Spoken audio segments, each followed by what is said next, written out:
concussed patient, that range is tiny. So like it's, you see, even if there's not a whole ton of deficits in other areas, things like the eyes, like they have to work so much harder, and the brain just hits that limit. And once it hits that limit, then we get those, like we get the headache, the dizziness, the nausea. Like,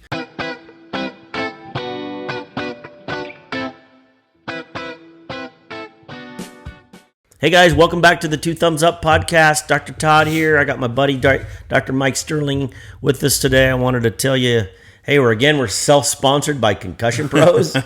Concussion Pros actually right now is our only sponsor. only one we need. Only one we need. So, we love Concussion Pros. So I invited Mike on the show today. Last minute, that's how we roll around here. But Mike, thanks for doing this with us this morning. I appreciate you. And Mike, you may or may not know, Mike's been on the show before.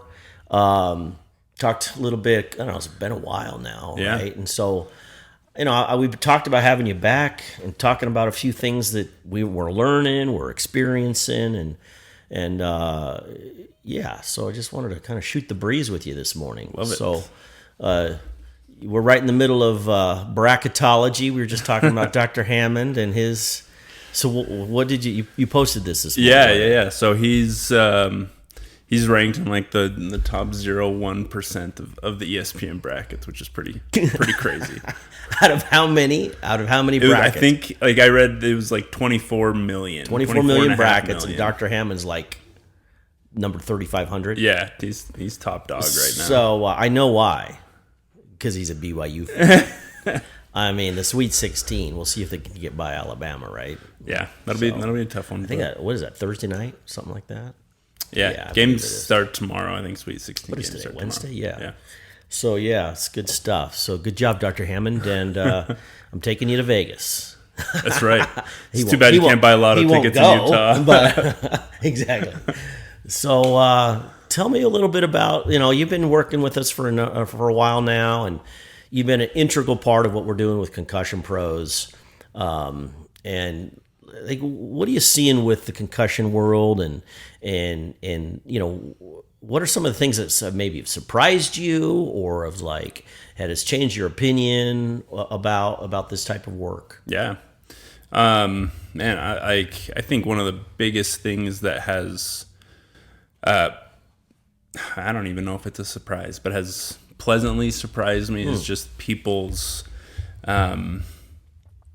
recognition of brain injury, people's recognition of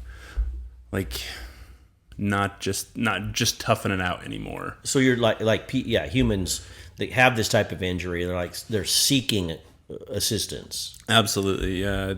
I think it's justifiably so, more important to fix stuff that's going on in the brain rather than just waiting it out or even ignoring it. The old days, I got my bell rung. Well, right. there's meaning to that. Yeah. And so as you've seen these people, these symptoms, what are some of the unique symptoms you've seen? Sort of something that maybe wouldn't be commonly thought of when it comes to concussion? That's a great question. I mean, the headache, the dizziness, the nausea, the brain fog, those things are, you can pretty frequently predict those with a concussion, right? I think that one of the, I see it a lot. I mean, I treat a concussion a lot, so it seems more common, but I think one that people don't really consider as much as just the eye strain, the eye fatigue, the difficulty. A lot of people have difficulty focusing cognitively, but I think the challenge to focus your vision on a task in front of you, I think is it's interesting you bring that up too, because we just recently got this technology called iBox that measures cranial nerves 2 through 7. And I think you're right. People think of the headache, the dizziness, the nausea, but that inability for the eye to focus because of potential injury to that part of the brain. Right. And then oftentimes, have you seen too, and historically, eye strain or those types of things would be attributed to possibly something else. They end up in the eye doctor's office, and it's like, well, But what's interesting about, to me, one of the cool things about what we're doing with concussion is correlating a concussive event to downstream symptoms that historically those symptoms may not have been correlated to that traumatic brain injury. Yeah, I would even say currently, I don't think many patients notice some of those things. I mean, I can't tell you how many patients I've had where, like, I'm like, tell me about your symptoms. Like, what are you feeling? They rattle off a handful of things, and it's not until we start going through some of our testing here, we're like, yeah, you know what? My eyes are bugging me. Like, I'm having a difficult time like focusing on the task at hand, whether it's like from the light in the room, the outside light, or even just like I'm having like blurry vision of like at a distance where like normally I should be able to see super well, right? Yeah, it's like I really work at not having to wear reading glasses, but I'm at that age where reading glasses are a thing, and I notice, and it's even some, I'm just going to be honest here, subconsciously, when I don't have my glasses on and I have blurred vision reading something, it actually creates a feeling of anxiety inside of me. Yeah. Right? Like, or frustration, like, dude, find your glasses, or, why is old? Right? But it's like, I can imagine. So I'm just taking my personal experience from having reading glass situation. And I don't know, you wear eyeglasses. Yeah. If your eyes aren't working properly, it's almost like you don't really notice it. It's sort of underlying until you actually can see properly again. And so with a concussed patient, if they're having that eye difficulty that they not even considered the fact that this is part of their concussive event. Right. I can see how that would develop into a frustration, or that like I'm a little bit on edge here. Right. Yeah, I mean, at least for me, I can't really compare it to how someone feels with a concussion, but like I had a strabismus correction surgery when I was like 5 or 6. Mm-hmm. And like for the longest time after, like my eyes had a pretty difficult time like working in conjunction with each other, right? So like I can see perfectly fine without my glasses, but what my glasses do is focus light. Like if my eyes are focusing light at a different angle without them and with them at the same angle. Like, I mean, my eye fatigue, my headache is night and day different when I'm taking, like, my eyes don't have to work on overdrive. And so when someone's eyes literally have to work like that, I mean, we're burning through ATP like crazy. Right. I think there's the potential, and we're just correlating your experience, my experience, with potential a concussed patient, right? It's like, oh, it could be a similar experience that with that underlying, like, something's off here, and even not even being conscious to it. The interesting question to me is, like, once they fix your strabismus and once you have it's like, oh, now, like my daughter, like she wears corrective lenses and glasses from time to time. It's actually my second son, Gavin. So we used to play this game when we go on these long trips. This is before we had distractions called phones. We'd play this game called the ABCs, right? You find a letter on the highway, and it's got let's play the ABC game, right? Right.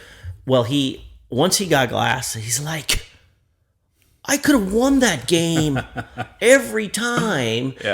And so he's like, to see and to like, oh, have that difference. And so I just relate that to potentially to the concussed patients. Like, wait, oh, now I actually see, once you've done all your magic with him on the vestibular and the ocular motor training. Right.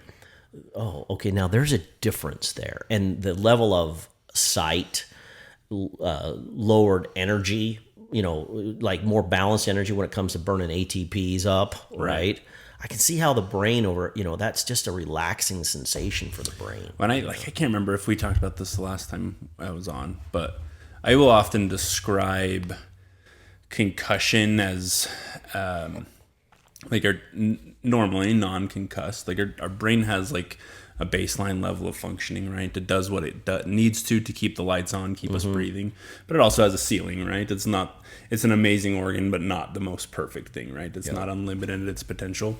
And, going throughout the day, we can kind of raise what the stress that the brain has, right?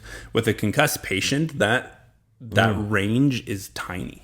So like it's, you see, even if there's not a whole ton of deficits in other areas, things like the eyes, like they have to work so much harder, and the brain just hits that limit. And once it hits that limit, then we get we get the headache, the dizziness, the nausea. So yeah, it's those things that may not be noticed in the time being, because I'm feeling pretty good, and then the brain hits that limit, and it's like, okay, now I feel crappy. I don't know what caused this. Yeah. Kind of thing. And so we spend a lot of time correlating that with it's like the Buffalo treadmill test, right? It's the same kind of thing. I don't know if you want to talk about that a little bit, but explain what the Buffalo treadmill test is. But the perfusion of blood to the brain, and the brain just says, hey, I'm tapped out, I'm threshold, Right. Boom, here's all your symptoms back, right?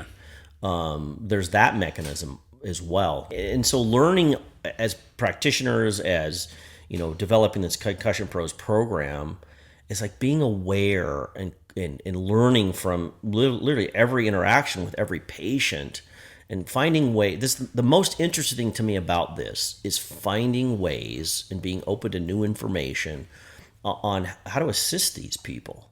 Right. You do a great job of that. All our practitioners do a great job with that. But I mean, what are some of the things, when it comes to concussion that you would, if someone is suspecting a concussion injury, they got hurt snowboarding and they're in a car accident, or heaven forbid, something negative happened, right? Instead of ignoring it, we spend a lot of time out there informing people. And so, what are some of the things you would recommend to people if they feel like they've been concussed? Yeah, that's a great question. I mean, not to toot our own horn, but come in, toot away, right? baby, toot away. I think the best thing you can do is go see somebody who can help you translate, I guess is the best word. That's a great translate word. Some of these symptoms, right? Because a lot of people don't even know that they have, like, they're dealing with this until when you have a family member that says, like, hey, you're quite a bit more irritable than you used to be, right? Or like I'm noticing some emotion changes, like with day-to-day stuff. So, I mean, outside of that, I feel like that's a pretty straightforward answer. But I think, like, step one, like, if you feel like you have a concussion, like, start taking notes on what you feel. Great right? idea. Like, there's most people I talk to, like, in the moment after an injury or an insult like this, they have a tough time recalling some of those symptoms or feelings in the first few days. So I would say, like, first and foremost, like, take notes on how you feel. Like, what are you doing? What symptoms are you having? And what makes you feel better? What makes you feel worse? That makes my job quite a bit easier. But secondly, like, come see somebody. Like, don't feel like you have to navigate symptoms alone. Was it you and I talking, or you and maybe Dr. Williams and I talking? I think it was you, where it's like, people, once you start treating them and they start feeling better, they actually forget how they showed up. Right. Was that you and I having that conversation? I'm sure we've had that It's conversation. like, well, wait a second. Before, yeah. So that's why, actually, great suggestion. If you've been, document your symptoms, document your feeling, report that to your practitioner. Then then you will document that, and then you will, as they come in and they progress through the program, you'll ask them about these symptoms. And how many times do patients say, I don't remember feeling that way. Right. Like, I feel completely different now. Well, and it's not always super easy when you're feeling better in the moment. Like, and this is just the gospel according to me, right? But I don't think the brain wants to remember some of those things, right? Dude, you nailed it. So like, you remember like, yeah, I had some bad headaches, but you don't remember what those headaches felt like exactly. So it is hard to correlate. Man, I'm feeling good now. I'm at this level and I was way down here. Like that, sometimes that gap feels a little hard to describe. That is so true. I think that's a function of life, like my wife. So thank God for my wife, because, there's one person in my life that will actually listen to my stupid venting.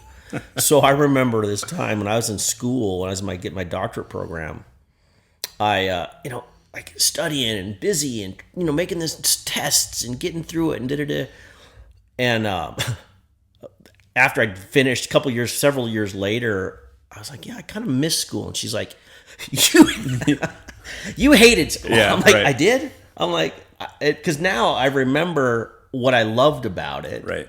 Yeah, you only remember the good stuff, I didn't remember right? the good stuff, right? I'm like, oh, geez, I apologize about that, because now I enjoy learning. Right. It's that thing where it's like almost human nature, the gospel according to Mike, right? Like, we don't really want to dwell on what wasn't working, right? I feel like it's a cognition thing. It's a life thing, and the brain is super malleable and it desires learning, neuroplastically and all of these things. And so to assist patients that are concussed, that literally are in this, they kind of become, well, what would be the word? Static. Sure. They stay there, right? They kind of get locked in this mental box, or visual, or lack of visual, or auditory, or balance. So then the body gets accustomed to that and creates new ways to exist. Right. But once the lights come back on, like, what have you seen when people's sort of the lights come back on? How does their life different that you've seen? I mean, like, name the aspect of life, right? Like, yeah. I mean, I think, I feel like I've had a handful of patients that like stand out in my mind of like parents that, dealing with, I don't have kids yet, right? But like having kids probably is not the easiest thing. You can probably attest to that. But being able to help, help your kids out, being able to help them navigate problems, deal with like some of the tougher times, some of the like, I would say like one of the things that stands out the most in those patients is like, I feel like I can be there for my family now, right? Where in the past it was like I can't, like I can't help, I can't, like I'm having a tough time listening, I'm having a tough time focusing, and then there's like the low level of patience with situations, right? Short fuse, exactly. So like I think that's a massive one. It's just like patients being able to like be back to themselves, like families, reclaim their life, exactly. Like I feel like me again. I mean, there's been many a person that's walked into these offices and you can literally see they may be standing there, but the lights are not on, right? And when the lights come back on and they're like, oh, I can get, it's like this sense of relief, sense of gratitude, sense of like, oh my gosh, this is,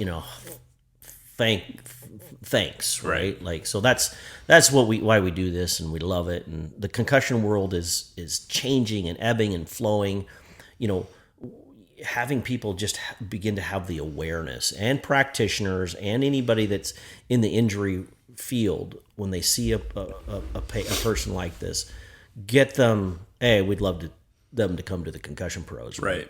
But don't discount their symptoms, their injury, their experience. This old idea of go home in a dark room and wait and don't fall asleep. Don't fall asleep. We know now that that's not the way to go, right? And so changing that paradigm is something we spend a lot of time on. And I feel like that, changing that paradigm in like the idea that like what we were doing doesn't work. Yeah. But also like, and I would say for patient and provider alike, like the idea of like, hey, what we were doing doesn't work, but there's things that do work, Yeah. right? I feel like that's a big challenge both with patients and with providers of like, okay, I know something's wrong, but I don't know what to do. Like, I don't know how I can help you. And that like the fact that there is things that can be done to help the active rehab piece of what you do is essential for the brain. The diagnosis is one thing. The diagnostics is super important, but it's the secret sauce is in that functional active rehab that you guys do so well. And then the patient has a skill set to actually utilize that they learn from you to do their brain exercises really for the rest of their life. I mean, I've told people it's like, well, how long do I need to do these exercises? I said, well, how old are you? I'm 28. I said, well, how about for the next 60 years? It's like just keep exercising your brain, doing these movements, doing these things. It is super beneficial. Yeah. So I would even say like a lot of people, I mean myself included, like depending on the thing that's going on, like I want the easy way out, right? I'd love to win the lotto and have unlimited money, right? But what I see often with patients is they like the work. It's always work. It's always hard work, right? No work that's worthwhile or worth doing is easy. There's no free lunch. Exactly. Yeah. But we get to the end and they're like, I tend to see like a pretty significant sense of like, I like conquered something that was limiting in every sense of the word. I love and it. I appreciate the hard work. The gratitude that flows from that, man. It's the greatest. Yeah. So, So, I mean, it's like, and then people actually become grateful for what they experienced because they conquered, they overcame. Right. Someone showed up in their life like you to assist them with their concussed injury. And that extrapolates to many different aspects of life, which I kind of dive into from time to time on this Two Thumbs Up podcast. But, I love what we do. It's of all the things I've done in my career, this is the most exciting piece. And I feel like there's lots of what we call bandwidth to assist people. But brother, thanks for today. Yeah, absolutely. Always happy. Man, it's just fun to have you on the show. And this is a free fall show. Like Mike and I discussed having this conversation about 10 minutes before this thing started. So I love the organic nature in which things unfold. And thank you. And Concussion Pros. Thanks for being part of this team and what you contribute. I've told you this a million times. You always have a home with us. So I'm grateful, and I see great things for what we're doing with the concussed patient and inside of Concussion Pros. So sweet. Well, thank you. Grateful. Feels like a home. And I hope. Yeah, we'll keep going. I hope it feels like that for patients here too. No doubt about it. Anyway, here's back to Concussion Pros. We love you all. Thanks for showing up on the Two Thumbs Up podcast. But check us out. We got TikTok, we got social media stuff, we've got information on concussion. Reach out in any way you want, and we're super grateful for you tuning in. We love you. Have a beautiful day. Go enjoy this spring weather, and we'll see you next time. Thank you.